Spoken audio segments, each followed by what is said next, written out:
Hi, I'm Jeff Morrison. You're watching this video because you're curious whether or not you should get a standard action camera or a 360 action camera. So there's a number of things that 360 cameras can do that a normal action camera can't do. And one of them is something you're looking at right now. So yes, if I have the camera set up on a tripod and I'm talking to the camera, very exciting. But if I walk over here and now I'm out of the shot maybe, but as you can tell from the 360, I'm still in the frame. And in fact, 360 cameras, most of them, can actually do this cool thing where they'll track a person walking around. So I'm kind of I'll always be in the shot. Now, I'm kind of manipulating it a little bit because the two cameras are set up on one tripod, so I can't do a full 360 view, but you'll get the general idea. Certainly looking at any of my other videos, have a good idea of what's going on. Another aspect, and I'll just kind of take my tripod with me here. So another aspect is stabilization. Although most of the current generation of action cameras do a pretty good job with stabilization.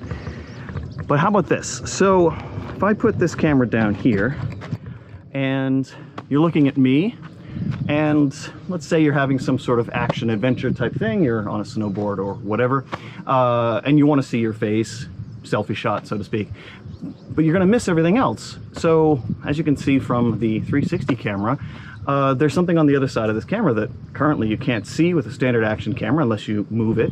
But with just one position of the 360 camera, you can have pans, you can have a shot of where you're going, where you've come from, and so forth.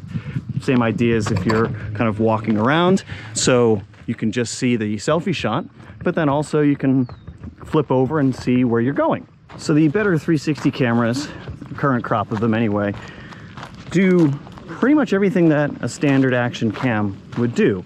Now, one thing you are going to lose is the better action cameras can do higher resolution. So with the standard 16:9 image, you could get greater than 4K resolution.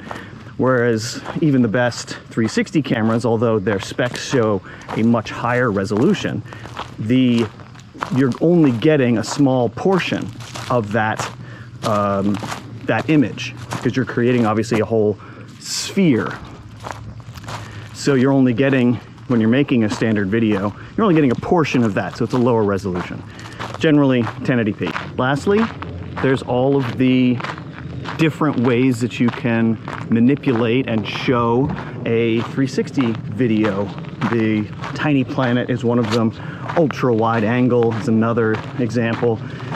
So what I'll show from this point is what the better 360 cameras can create, just a sizzle reel, if you will, of a few of the examples of some of the cool things you can do that you really can't do with a action camera. So I'm Jeff Morrison. Thanks for watching.